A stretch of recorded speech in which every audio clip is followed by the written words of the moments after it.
Jay here for Stretford Paddock. This is Paddock Live. It's not Transfers Live, it's Paddock Live, even though it feels like it should be Transfers Live, because it was Transfers Live last week, even though we're not in the transfer window. I don't know. It's Paddock Live. Joining me is my good friend, Mr. David Scott. How are we doing, brother? Very good, thank you. It's about time me and you did a bit of content together. We've only done about 8 bits of content together this week. Yeah. But more is the merrier. No Joe Smith today. Don't panic, though. I know Scott is a more than adequate replacement. Joe will be back tomorrow. We've got loads of stories to get through. We're going to be talking about Mason Greenwood, as you may have gathered from the fact he's on the thumbnail. We're going to be talking about potential incoming strikers. We've been linked with a few. We're going to be talking a little bit about some bloke called Erik Hag. Now, I feel like this is all me and you ever talk about. I want to talk about something different. I know, mate. You know what I mean? It's one of them. It's like, we've got to talk about this again. Right, we know Erik Hag is staying. If you don't know that, I don't know where you've been. David Ornstein, who is the toppest of the top-tier journalists, broke the story yesterday. Let's have a look here. Scotty, this is your job now. You have to read all this. You didn't tell me how to read. I know, because I didn't want to shock you. I know you get nervous about reading, but you got O levels, haven't you? Red Spot the dog. Right, we'll have a give it a go. Puns, first of all. Oh, Guten Hag. I like it. Whose is that? Right. I like Guten Hag. I get it. It's in Guten Tag, yeah? I don't like the fact you've had to explain it to me. I do know German, yeah? I got a D in GCSE German, which is kind of like a GCSE, and does it still count if you got like a D? Yeah. Right. Yeah, I get it. Guten Hag. I think it's all right. Yeah, sorry, go on. All right, Erik Hag will remain as Manchester United manager, it has been reported. Erik Hag will stay as Manchester United manager after the club's end of season review culminated in a decision to keep the Dutchman, and he has agreed to remain at Old Trafford. Following a period of major uncertainty, too bloody right, over Ten Hag's future, United held talks with the 54-year-old on Tuesday, and the preference of both parties was for his tenure to continue. Ten Hag's existing United contract runs until next June, with an option to prolong by 12 months, and they will now enter negotiations about extending those terms. That's David Ornstein, The Athletic. It's actually one of my favourite games, you know. What is? Keep the Dutchman. Have you ever played Keep the Dutchman? Yeah, it's a great game. Yeah, just, you know what I mean? You just got to keep the Dutchman. That's what you got to do. Honestly, if you've not played it, you're missing out. That sounds like some sort of hostage film. Keep the Dutchman? Yeah, with Danny Dyer. Keep the Dutchman with Danny Dyer.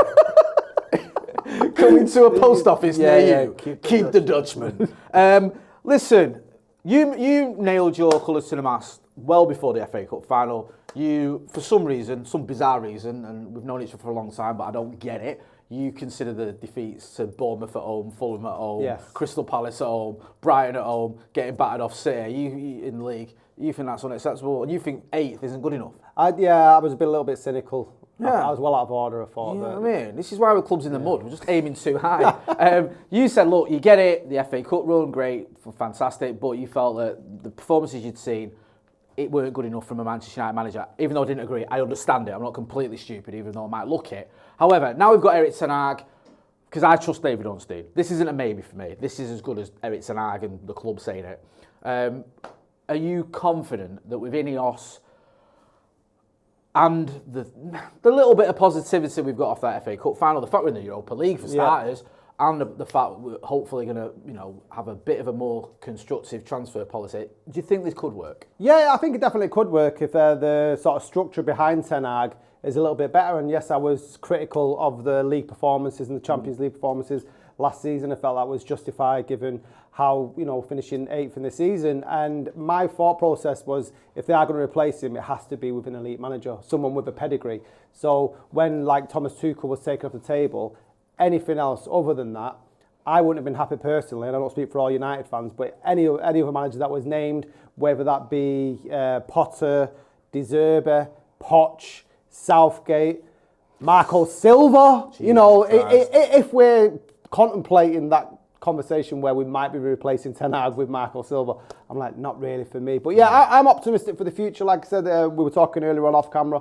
It's a clean slate now. We go forward. He's got a new structure behind him. He was trying to negotiate a team through a period of, I hate the word transition, but the whole Glazer mess behind him. And that's before you talk about the injuries on the pitch. In my stance, there's a lot of question marks regarding some of the football choices that he made last season, leaving the midfield too open, defensive capabilities, persisting with Anderson. It's a sorry state of affairs when you agree with Jamie Carragher, isn't it? I didn't say that. Don't put. Well, you know, I'm not talking about myself. Then I did. You know, when he did his bit on the Sky Monday Night Football, he's like, look at the gaps in midfield. Yeah. Look at this, and I'm like, oh my god, a little bit of six just coming in my mouth. And I find myself agreeing with the guy. But no, listen, I understand what you're saying, Scotty. I really do, and I think you're right. Listen, I wanted Erik tonight to stay. My first choice, bizarrely for you considering you talk about elite managers, I wouldn't mind us taking a punt on someone like a Kieran McKenna. I thought, you know what, if we're going to do something different, let's do something completely different. He was off the table quite quickly. Tuchel was the one with the best CV. I got it with Tuchel. I thought, you look at him, he's been to a Champions League final with PSG. He's the only manager who's ever done that. I think he is. He won the Champions League with Chelsea. You can't ignore that. He won a trophy with Dortmund. They don't usually win trophies, despite the fact that they're usually at the top end of the German league. They don't tend to win that much silverware. And obviously, he won the Bundesliga in his first season at Bayern Munich. It went south in his second season, let's not kid ourselves. But I could have got into that. There was a case for him. I could have gone, okay, if you're putting Thomas Tuchel up against the Pep Guardiola, there's a chance he can win that game. I don't think it happens with a Pochettino or with Thomas Frank or with Marco Silva. You can get in the bin with that one. Honestly. Get involved in the chat in the comments and let us know what you think. BMW Racing 1974 says good evening. Well, he says good evening, the whole Unai Emery thing. Jace Park said, evening Jay, evening Scotty. Heard you both on the wireless. Yes, we have been on the wireless today.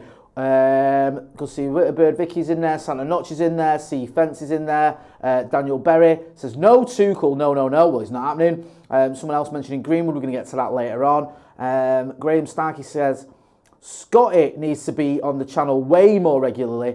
Don't agree with him about the gaffer, but he's a top man. Oh, that's quite a reasonable comment, that, isn't it? I don't know where I've got him from. I don't like thanks, Dad. Reasonable comments. Hey, where's the anger? Have you got a point I don't agree with? I hate you. Let's talk about something else then. I'm sick of talking about Erik Hag and his contract. Oh, there we go. Erik Hag. Go on, Scotty, do your stuff. That's terrible, that one. What? Wow. Did you come up with that one? No, I'm not. I don't even know him until they appear on it. Oh, right, okay, yeah. Do you notice that? He went, that's terrible. Did you come up with it? Because he thought it's shit. Hag, so Jay must have come up with it. Erik Hag is likely to be offered a 2-year contract extension to his current deal at Man United.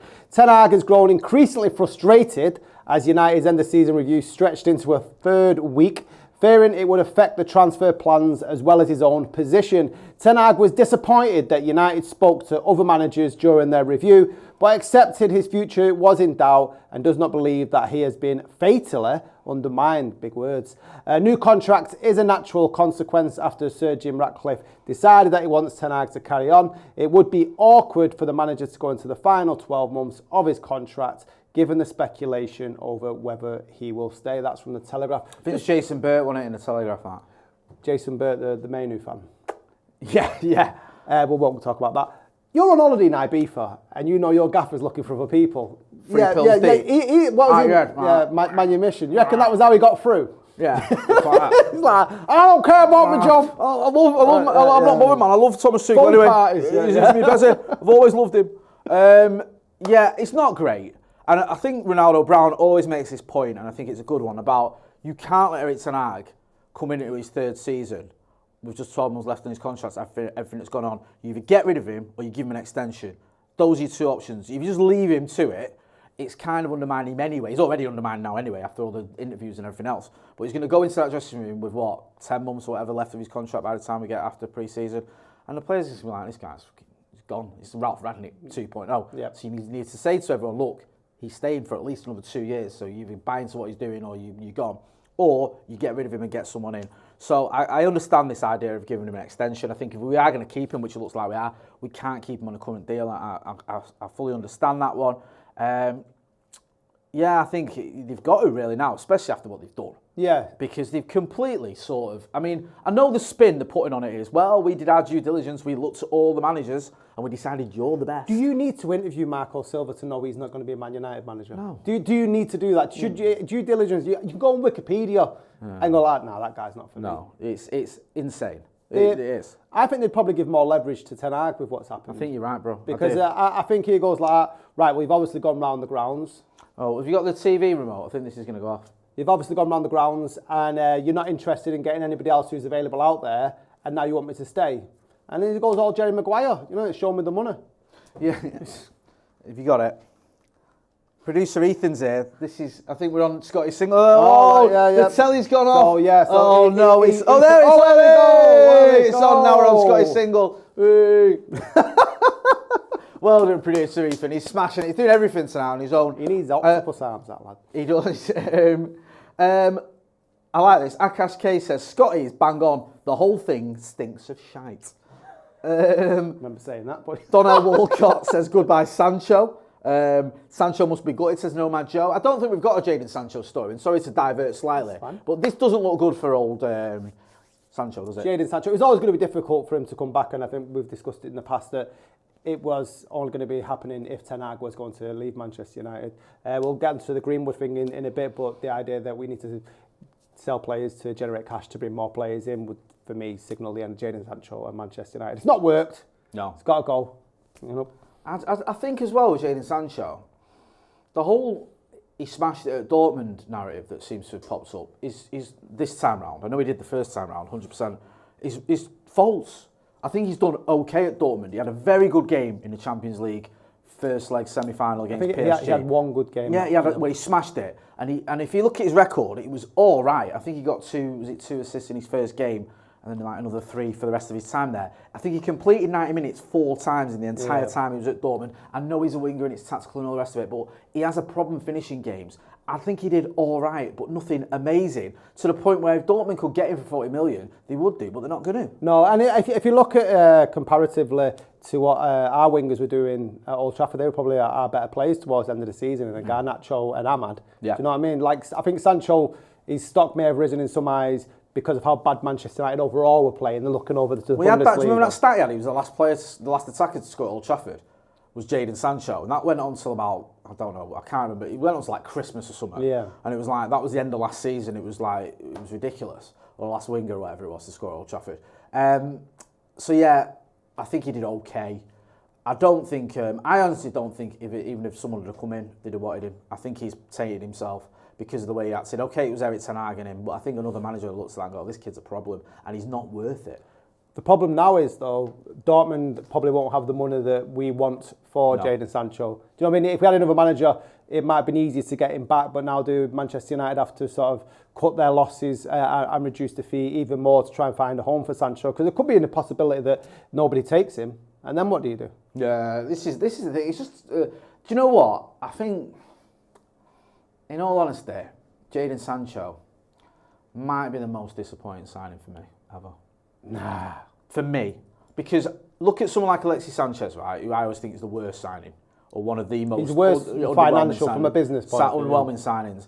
And I think, yes, I thought Alexis Sanchez was mint, but he was 29 when we got him. He'd had a bit of a bad spell at Arsenal, and you thought, okay, he's a bit of a problem, but I still thought he'd do a lot better than he did. But the thing with Sancho is, that last season at Dortmund, he was phenomenal. Yeah. He was, and we were chasing him for that long, that I was like, I couldn't wait to see him in a United shirt.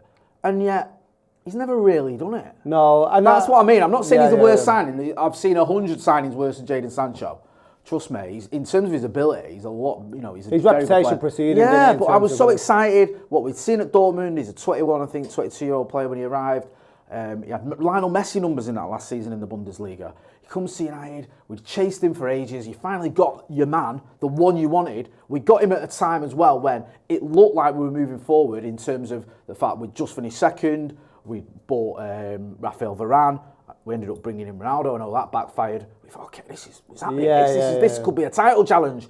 And it's not his fault there wasn't a title challenge, but he didn't help because he just didn't really do out. And it's just a shame because now and again you'll get a little reminder.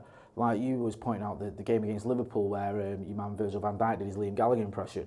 That little things like that, the game at the Etihad where he scored that great goal, the game at Stamford Bridge. Yeah, Leeds, was it? I think Leeds, but they're few and far between, aren't they? Yeah. There's a player there, we just don't see any. It's very reminiscent of the Paul Pogba. I think Paul Pogba was probably more successful United. Yeah. We obviously lifted the Europa League. But you have that amount of, hoo-ha around him, to quote Al Pacino. But, like I said, everybody wants him to sort of do well. And we're expecting when Pogba signed and Sancho, we're going to go on to bigger and better things now. But I think... just for all concerned, it's better if he finds another club, and I certainly can't see Erik Ten Hag wanting him back at Old Trafford. No, I completely agree. Get involved in the comments and let us know what you think about Jadon Sancho, about Erik Ten Hag. What's everyone saying about Erik Ten Hag potentially getting his contracts extended. Also, how do you think this has been handled by the club? Scotty was pointing out it's not been handled great, and I completely agree with him. I think whether you like Erik ten Hag or not, the way that this has been handled has been absolutely shambolic. Mike Bermitz 2220 says his goal against City was class, but that was it. Let's move on. What have you got for us? The cocks in the box. We having that? It's better than the last one. Yeah, the cocks in the box.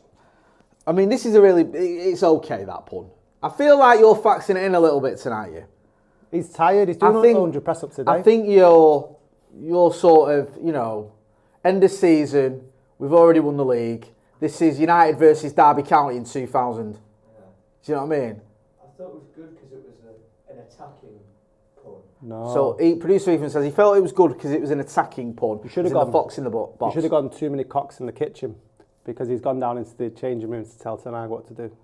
Jesus Christ. But we're blind leading the Too many cocks in the... No, okay. Right, ten Hag's FA Cup final decision to act on Jason Wilcox. Advice was key to him staying on at Manchester United. Erik ten Hag's willingness to accept Jason Wilcox's tactical suggestion that he used Bruno Fernandes as a false nine in Manchester United's FA Cup triumph against Manchester City was a key factor in the Dutchman being retained as manager. While it was ten Hag's call, his decision impressed Sir Jim Ratcliffe as evidence he can work within the minority owner's new football structure.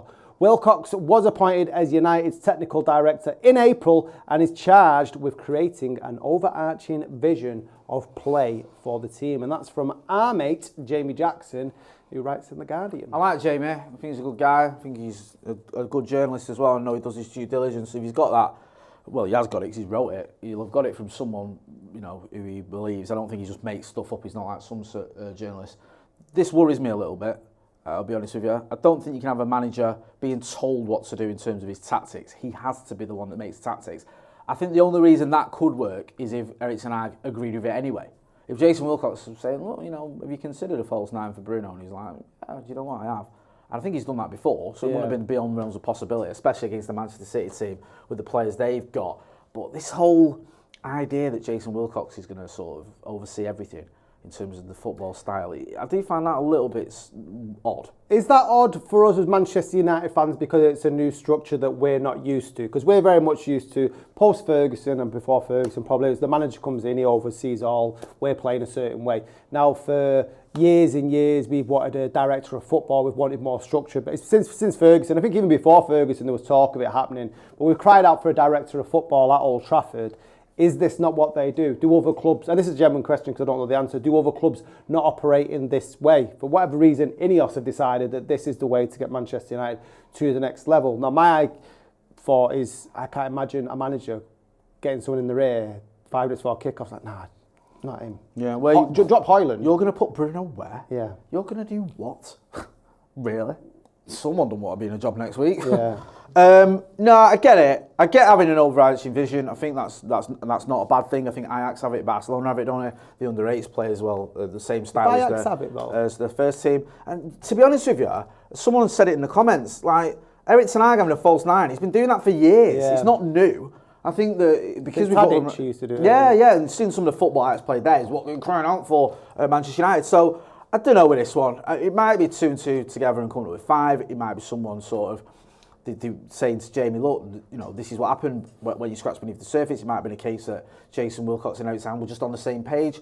I don't know. I mean, Jason Wilcox got brought in for something, so I get he's going to have some say in terms of what is going on at the football club. I'm just not entirely sure what that will be. It'll be interesting to see if any more comes out about this. It'll be interesting to see if there's any pushback from Jason Wilcox or from his camp, or any more stories coming out saying the manager chooses tactics. Because I don't think this necessarily paints a good picture for anyone. Is it not interesting that this story came out less than 24 hours after the news came out that ten Hag was keeping his job? Because this story could have been leaked 2 weeks ago or before just after the FA Cup final. Yeah. Do you know what I mean? If you were going to be Ineos and you wanted to paint a picture of, okay, United need a new manager and I'll show you the stock of how high and how good Jason Wilcox is at his job, this is what happened. Do you know what I mean? Why leak this story now? Is it to raise... Well, I don't know, and I could maybe ask Jamie if he's chat to him. I don't know if off the back of last night, Jamie's made some calls and said, what was the rationale behind the decision? Is this story true that Ornstein's running? Where did this come from? You know, what's made the club think that? What's made the Ineos think that? And someone said to him, look, one of the reasons that this is happening is because Jason Wilcox and him are on the same page. That might be the case. That doesn't make sense, though, does it? Because this all happened 3 weeks ago, and despite this happening, no, but I know is that why Jamie's gone and found out about it? That's what. I mean. But what I'm saying is, if Ten Hag supposedly taking direction off Jason Wilcox was a defining factor in Ten Hag keeping the job, that happened 3 weeks ago. Yeah. You know, why go talking to Marco Silva on the M6 over a kebab? And it says it was key, doesn't it? It was key to him staying. So that you're right. The timing's very strange. Weird. My point was wondering whether Jamie's found it out by, you know, doing something today on the back of what's Ornstein broke. I don't know. I think the whole thing has been a bit messy, to be honest with you. The amount of people we've been interviewing, the leaks that have started coming out, the fact that Erik has been sort of, you know, undermining this way, it all just seems a bit haphazard. And Ineos have come in and they're like, we're going to do things differently and it's going to be like the smooth operation. We're not going to have all these leaks and we're not going to have all this nonsense they had on sort of Ed Woodward and Richard Arnold era. But it just feels a little bit like more of the same. Loads of chats and comments, I'll get into it. Ian says, I think it's important we don't get carried away with the FA after the FA Cup win. That's why I've only got us down to win the league, FA Cup, League Cup, Champions League, Europa League and World Cup next season. Good lad, keep it grounded. Abhinav Verma, what's Jamie Jackson's stance on Steinberg? I don't know. I presume Jamie's a nice guy. He ain't going to throw his colleague under the bus. Jacob Steinberg, well and truly in the mud, getting community noted and all sorts. And I think he was trending at one point. Everyone's just gunning for him. I mean, you can't do more to upset United fans than he's done over the last sort of week. Yeah. You've ran a story that turns out to be a load of rubbish about Erik getting sacked after the cup final. And also you've gone after Kelby Mainu and blamed him for Declan Rice's performance in the England camp, in the England game. I think you're just asking for United fans to hate you. Danny Shields says, Ten Hag used Bruno as a false nine against Newcastle and Brighton in the matches prior and last season. Hardly a genius move by Wilcox. Yeah, you're right. We've seen that before. And Bruno fits into that role so well. Because at times he's not a 10, is he? He is like a false 9. No, there is a difference. And if you look at that era under Ole, where Bruno was just absolutely on fire, a lot of the time you'd have Martial dropping off or dropping deep or out wide, and Bruno would almost be like your striker, wouldn't he? I get so carried away when I talk about Bruno Fernandes. I fucking love him. Akash K says, Jay, read the Athletic article. The politics behind the scenes are really messy. It does feel like it's a bit like... And also, if you've got a load of people that are coming into the job who are new. I mean, Jason Wilcox is new. Dan Ashworth eventually will come in. Onward Barada starts in July. It's like anything. You start a new job, you want to sort of impose yourself on it, don't Everyone wants to make an impression, don't that's they? It. You don't want to come in and go, well, everything's sounded. Because then people think, why the fuck have we hired you? So you want to go, well, this is what you need to do. This is what I'm going to do. This is what you need to change. If you've got a load of people that want to do that, and you've got a manager who's not leaving now, it could get a little... It's exactly the same as putting a football team together, putting a boardroom together, isn't it? That's going to be the issue. It is. Right, let's talk about something else. Drum roll. Fails to Showworth. So bad, it's good. There are fresh reports over the summer transfer budget after it was decided that Ten Hag will stay. Only 50 million in cash is available for signings this summer, with United needing to raise the rest through player sales to meet financial fair play requirements. Player sales can be used towards increasing the transfer budget. United are in the market for a new centre-back and striker, but it appears unlikely that they will be able to significantly strengthen without any outgoings. United are prepared to sell most of the squad, including Anthony, Harry Maguire, Victor Lindelof and Aaron Wan-Bissaka. And that was from the Daily Mail. I don't mind that fails to Showworth. I think it's quite good. 50 million cash has got to be bollocks. Surely. That can't be your starting point. But 50 million. Do you not think that might be boxing a little bit clever? Because maybe, you don't want to come out and say, yes, we've got... how many times have Manchester United had a war chest in the summer? No, and that was headlines. That. Oh, yeah, well, you can sign so-and-so for ridiculous amounts of money. This as well. United are prepared to sell most of the squad, including Anthony, shock, Aaron Maguire, Victor Lindelof and Aaron Wan-Bissaka. Yeah, if we're ready to sell most of the squad, those names don't surprise me. I really don't want us to sell Aaron Wan-Bissaka. No. I really don't. No, I don't. I do not understand, right? And I know I'll get pellets for this and get involved in the chat and the comments, and hit that like button as well, please, people. Why we want to fuck with the right back position? I think the right back position is the one thing at this club that is okay. Genuinely. I think Diogo Dalot is a very good right back to start games. And I think Aaron Wan-Bissaka is a good backup, who's a lot different from Diogo Dalot. Offers different. Yeah. So if you need a different right back, for whatever reason, you've got a left winger, and Diogo Dalot is on a booking like he was in the Carabao Cup final or injured. Aaron Wan-Bissaka comes in, not a drama. This idea of selling him for 12 million quid and what? Buying who? Fucking, you're not going to get anyone for 12 million. It's a stupid idea. Just leave the right back position alone and worry about the fact you haven't had a fucking left back all season. There's something you might want to focus on. So don't sell Aaron Wan-Bissaka. Victor Lindelof, I want to see him gone, I'm not going to lie to you. Harry Maguire, I wouldn't mind if he stayed. Anthony, we should never have bought him. The best thing we can do is give him away. Yeah, but if you've got Anthony sold, Harry Maguire sold, and Victor Lindelof, we can probably add about, another 5 mil to that 50 million cash. Yeah. What does 55 mil get you in today's market? Fucking hell, I don't know, nothing. Isaac Hobson says, Jay, I heard you interviewed Fergie. I don't like to talk about that, thank you. You know what I mean? But yeah, I didn't interview Alex Ferguson at his film premiere, the greatest 2.5 minutes of my life. What? Pause. I was waiting for you to still win and you didn't. Forgive me. I thought you were going to come out with something, but you didn't. Right. Sorry, I've got all distracted there. Right. We won't be able to sell Anthony, says Nomad Joe.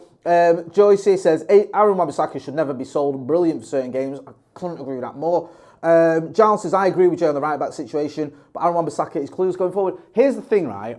I don't think he is that bad going forward. He's not amazing, but this idea is clueless going forward. He's not. He's just not great. He's okay going forward. Defensively, though, is his main traits, and he's a very, very good defensive right back. That might sound weird, but in a modern game, most right backs are just wingers. Yeah, and that's what he's being compared against, isn't it, though? Because he's very old school in that sort of sense. He is a right back, and really that's it. Fucking annoys me that Jeremy Doku got that goal in the final, because people skew the fucking narrative. It's like, oh, Doku, did well. He didn't. That was Andre Onana just spilling it. Aaron Wan-Bissaka just had him in his pocket. He did. Even that shot was like a shot from 25 yards out. It was tame.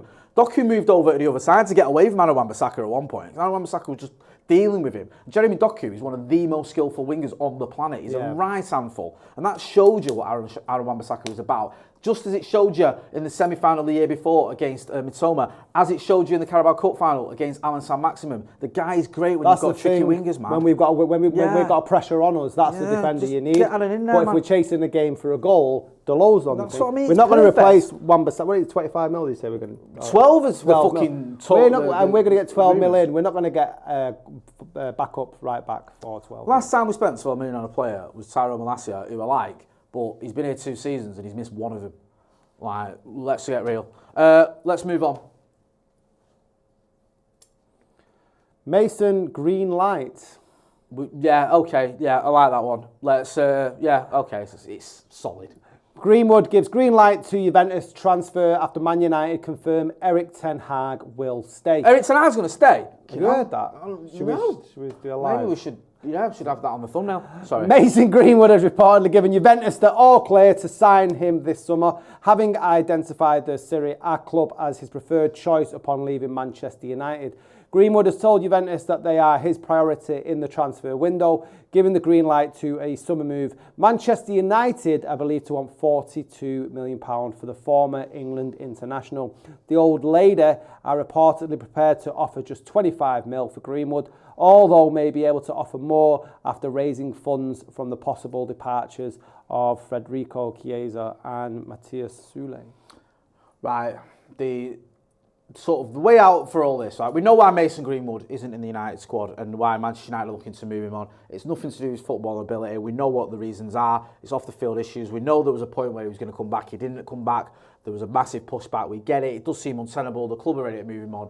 Right, moving him on to Juve makes a lot of sense. It's a good move for him because obviously you've got to consider whether the player's going to go there. If you can get 42 million for him, I think that's a decent amount for a player who obviously has had issues, hasn't played a lot of football over the last 2 years because he didn't play for about a year of it, and has done well at Getafe without doing ridiculously well. He's done well. You can obviously see his talent's still there. He's had a solid season. I think Mason Greenwood is going to end up scoring 30 goals in a season. I think he is that talented. I think he's a phenomenal footballer. I think he's one of the best young players we've ever produced, and I don't say that lightly. And I think United just have to stomach that. Just get over the fact that he's going to go somewhere and score loads of goals. It's going to happen. You're going to sell him anyway. Just deal with it. 42 million seems about right. I get it. Juve is saying 35 million. 25 million. 25 million, sorry, thank you. 17 million apart, if my maths is right. I mean, add-ons is the obvious. Yeah. Do you know what I mean? I don't think 25 and another 17 if he gets to 50 goals or whatever. I don't think, given the problems that Juve have had over the last 12 months financially, that they'll fork out 42 million for Greenwood. I can't see that happening. Maybe 25 mil with add-ons. There's also the conversation that maybe you could look at Juventus' squad. That maybe, that there's these players there. I'm not saying any of them will come to United, but they've got other players that maybe, look at maybe a swap deal and some money. I mean, the swap deals are so rare, aren't they? Yeah. It's weird because there's always like... They're not very successful. I can't remember. When's the last time anybody come off on a good swap deal? We had, Sanchez for... Mkhitaryan and nobody... Both Arsenal and United fans were disappointed with that one in the end. Nobody won that one. No. I can't remember. I can't recall two. In fact, getting any swap deals that have worked... What's the best swap deals that's ever happened? The best swap deal in football history, yeah, and Ethan will back me up on this, is Keith Gillespie and 6.25 million for one of the greatest strikers in the history of association football. Right or wrong, Ethan? Yeah. Ethan's a Newcastle fan, he hates. Yeah, that's the only time, and I think the 6 million is the one, 6.25 million is the one that swayed that one. No disrespect to Keith Gillespie. That was for Andy Cole, in case anyone's wondering. Yeah, swap deals are very rare, very rarely successful, but get involved in the chat and the comments. Someone has donated, BMW Racing 1974 has donated or gifted 5 Stretford Paddock memberships. That is fantastic. There's extra content on the member section. We've just done a video that's gone up there. I think it was myself and Joseph talking about England players, Manchester United England players who've played under Gareth Southgate and how they've got on. So go and check that out. We did it with a small worry that maybe Gareth Southgate will end up as a Manchester United manager. We were hoping he didn't. Right. It doesn't look like he's going to, but you can go and check it out anyway. It's still a good video. And thank you to BMW Racing 1974. You always support the channel, and I appreciate that. Daniel Berry says 40 million for Zlatan and Zlatan for Etsu. That was a deal for Inter, wasn't it? Oh, yeah. That was a fucking deal for them. He might not have seemed it at the time. Yeah, Akash K has gifted 5 memberships as well. I'm loving your work here. Witterbird Vicky has gifted a membership as well. She's always gifting memberships, Vicky. Loads of people gifting memberships. We do appreciate that. Without our members, this channel would not exist. You have massively supported us. Without all you guys, we wouldn't exist, but the membership has been a massive boost for us. What's this? Dan Ashworth, is that the next one? Go on, Scotty, you're up. What is Dan's cash worth? Dan Ashworth's future is in limbo. Say the last to last. It's simple but effective, yeah? Like you yourself, Ethan. Wow. Simple but effective. Wow. Yeah? We've got that on film for HR. You're head of HR. I am head of HR. Okay. No, Ethan's a legend. Dan Ashworth's future is in limbo after Newcastle rejected a £3 million compensation. Right, Ethan, who do you think you are, you lot, eh? Newcastle, you're lucky we're even dealing with your 3 mil. Do you know what I mean? Get a Les Ferdinand for that. Do you reckon if we give you 3 million, Keith Gillespie would get him? Yeah. Manchester United are sticking to their valuation of around £3 million for Dan Ashworth and are refusing to be held to ransom over Newcastle's compensation demands for their sporting director. The clubs are nowhere near close to agreeing a deal for Ashworth. Newcastle want 15 mil, wow, plus add-ons for Ashworth to be released from his contract after 2 years at St James's Park, and he's been on gardening leave, loving the sun, since it was made clear he wanted to join United. Ashworth may take Newcastle to arbitration in an attempt to force through the move and have a third party end the acrimonious standoff. It's the worst breakup in football history. Tell you what, if it does go to arbitration, you're not going to get much more than 3 million for a fucking administrator. Do you think they're just being sour grapes? That's all it is. They don't need though. Maybe. I kind of get it a little bit. Like, Newcastle must be like a bit annoyed. How long's he been there for? 2 years. 2 years. Yeah. So he's not been there that long. And also, it is like one of those kind of reminders that United are a bigger club. Like, United are a bigger club taking him off you. So I get why Newcastle will be annoyed. Playing hardball, United have just got to stomach that and just do what we've got to do to get him. I don't expect teams and clubs to roll over for us, but I do expect us to get our man. If Dan Ashworth is key to what we want to do, then just fucking get him. But 15 mil though. No, that's a load of bollocks, that. Here's a question for you. Does this money come off sort of financial fair play, or is this a different, bucket of cash? I don't know, it's a really good because question. Because does that, like, if we're doing that, because I know Newcastle needs If we sell Alan Wan-Bissaka for 12 million and spend 15 million on fucking Dan Ashworth, I'm going to riot. Ashworth for Wan-Bissaka. You what? Ashworth for Wan-Bissaka. Really? Do you Yeah, reckon? Imagine. yeah. Imagine we did that. Hey, There's a new fucking one. hell. That'd be a sad day for football. Get involved in the chat and the comments. Let us know what you think. C-Fence says this. They're being difficult because anything that makes it difficult for a rival is good for them. We've got one last story as well to talk about. United, this is ESPN. This just broke earlier on today. I think it's Rob Dawson, who's a friend of the channel. He's been on. He's a good guy, Rob. He says Ivan Toney, Jonathan David and Joshua Zirkzee are all being targeted by Manchester United, like a list of targets that we're after. Because we've only got really Rasmus Højlund as an out-and-out striker. I know Marcus can play down the middle, but it's not his best position, is it? Let's not kid ourselves. Out of them lot, is there anyone that tickles your fancy? Because obviously we lost Anthony Martial and we lost him about 3 years ago, to be honest with you, but he's gone. We need a striker, don't we? Ivan Toney's he's close to 30, isn't he? 28, I think he is, until he's 29, obviously. Yes. And I think Brentford wants some decent money for him. He's had a bit of a nightmare, though, man. He's not scored in about 12 games, has he, for Brentford? He's done well to get himself in England. He's done well, right? It's weird, Ivan Toney, because he's got an England squad. No one's really questioned it. Everyone seems to like him in the England squad, like the idea of him being part of the England squad. And he scored 4 goals this season. I know he was suspended for half a season, but he came back, scored 4 in like 5 games, and has not scored since. It seems like we're trading him into the England squad based on the season before. Yeah, the 20 goal season. Yeah, that seems what it's like. Jonathan David, just remind me. That's the Canadian lad, isn't it? I think quite he's like at Lille. Is he still at Lille, Yeah. Jonathan David, or am I getting that completely wrong? Let's just remind ourselves of that. Anyone with David in the name, I'm always behind. I think that'd be a good shout. I love that. that sounds like the sort of transfer policies we used to have under Ed Woodward. Yeah, it's called David. My mate's called Dave. We'll get him. There we go. Yeah, never lets you down. Yeah, Jonathan David, who has been banging in goals for Lille. He's got 26 in 47 and how old this is he? season. He's only a young lad. He's 24. See, that's the sort of. Do you know what? He's got the same birthday as me. Oh, David, and he's got the same birthday as me. It's where Scotty meets Motty. Yeah, there we go. You can't go wrong. We should. In fact, he's known as J. David. Sign him up! On that bombshell, we're going to leave it there because this has officially descended into farce. Thank you to everyone who got involved in the chat. Thank you to everyone who gifted memberships as well. Just making sure I've not missed anyone out there. No, I think I've got everyone. Danny Shields, I don't think I mentioned you. You've gifted 5 memberships as well. Big thank you to you. Power Slave says David Belly on anyone. He don't count because he was David, not David, you see. There is a difference. Scotty, where can people find you? Somewhere. Scotty and Motty podcast. There you go. There we go. You fucking got yourself out of jail there. I would have got a right bollocking.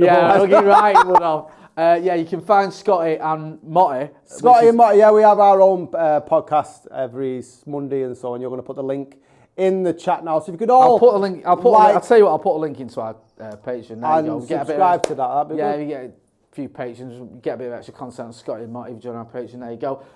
Big thank you to producer Ethan. You can find him on Sloppy Joe's. Give him a little plug as well while we're here. Joe Smith is going to be back tomorrow. Stephen Alston's going to be here as well. He's going to be doing Off the Bar. I'll be back in the morning with the news. It's going to be live, I think, at 11:15. So come and get involved in the chat tomorrow. That's been Scotty. I've been Jay. This has been Paddock Live. Thanks for watching.